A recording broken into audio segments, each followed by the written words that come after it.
이사가기 3일 전 지금 나의 몸은 부서질 지경이다. 33평에서 19평으로 이사를 가게 되었기 때문이다.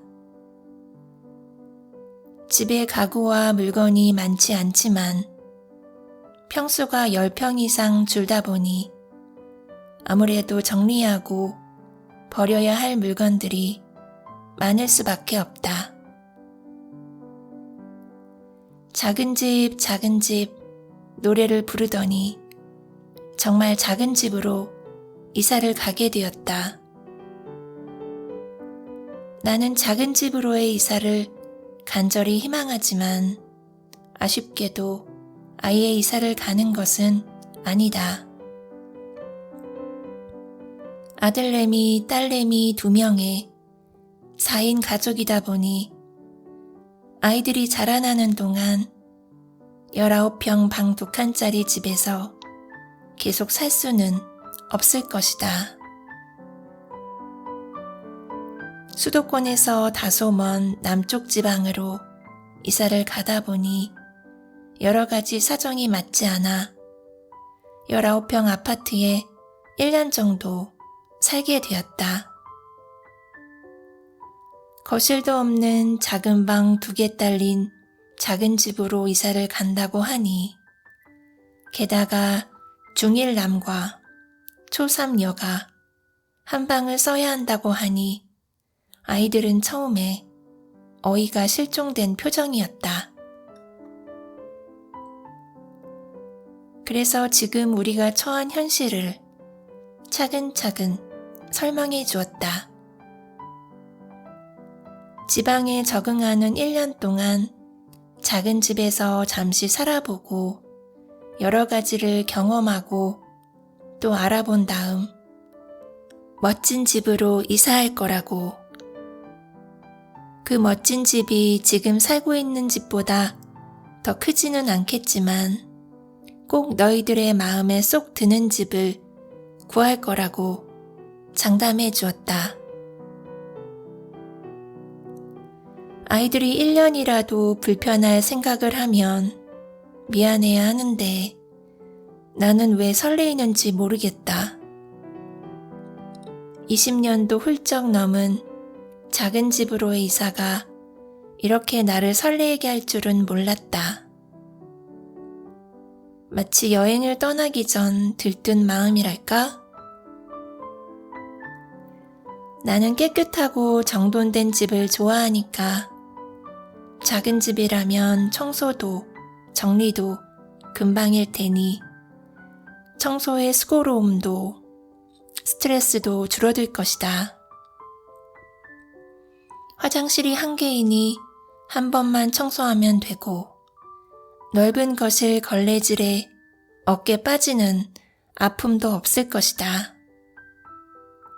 온 가족이 캠핑 갔을 때 비좁은 텐트 안에서 작은 행복을 느끼듯 작은 집은 우리 식구들에게 아늑함과 또 다른 재미를 선물해 줄 것이다. 가족들이 좁은 집안에 가까이 붙어 있다 보면 도란도란 대화도 자주 하게 되지 않을까? 장점들만 자꾸자꾸 떠오른다. 이상하게도 단점은 딱히 생각이 나지 않는다. 하지만 이사는 여행이 아니다. 현실로 돌아와서 정신을 차려보니 관건은 물건 줄이기다. 어디서부터 어떻게 물건을 줄여야 할지, 무엇을 안 가져가야 할지, 무엇을 버려야 할지 막막하고 또 막막하다. 이사갈 집은 거실이 없다 보니 거실과 안방에 있는 가구와 물건들을 모두 한 방에 몰아 넣어야 한다. 안방의 장롱 1통과 거실의 흔들 의자, 주방의 식탁과 의자는 아예 가져가지도 못한다. 다행히 우리 집은 침대를 사용하지 않아 이 정도로 그치는 것 같다. 수납 공간도 턱없이 부족할 테니 서랍장들 속에 자잘한 물건들도 한바탕 정리하고 있다. 이렇게 정리하고 버리고 나니 이사한 후 1년 뒤 또 다른 집으로 이사 갈 때는 얼마나 편할까 싶다. 이제는 4인 가족이 생활하는데 최소한으로 필요한 것들만 남긴 것 같다. 마음이 후련하고 개운하다. 구석구석 채워진 짐들을 정리하고 버린 후 든 생각은 앞으로는 지금 살고 있는 집보다 더 큰 집으로 이사가는 일은 없을 거야 라는 것이었다. 나는 지금 여러 가지 새로운 모험을 시작하고 있다.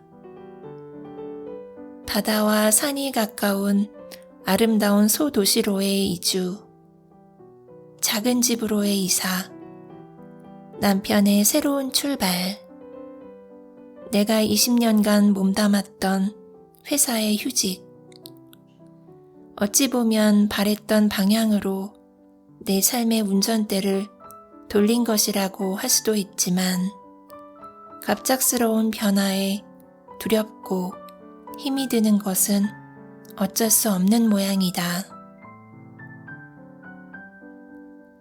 변화는 언제든 누구에게든 힘든 일이다. 변화를 받아들이고 이겨내고 또 즐길 수 있는 사람이 새로운 세상을 경험하고 얻게 되지 않을까. 모두들 크고 새롭고 좋은 것으로의 변화를 추구할 때 나는 작고 낡고 오래된 것으로의 변화를 시도해 본다. 그 안에서 느끼고 경험하는 것들이 결코 헛되지 않을 것이라는 믿음 때문이다. 나는 이제 작은 집으로 나의 작은 여행을 떠나보려고 한다.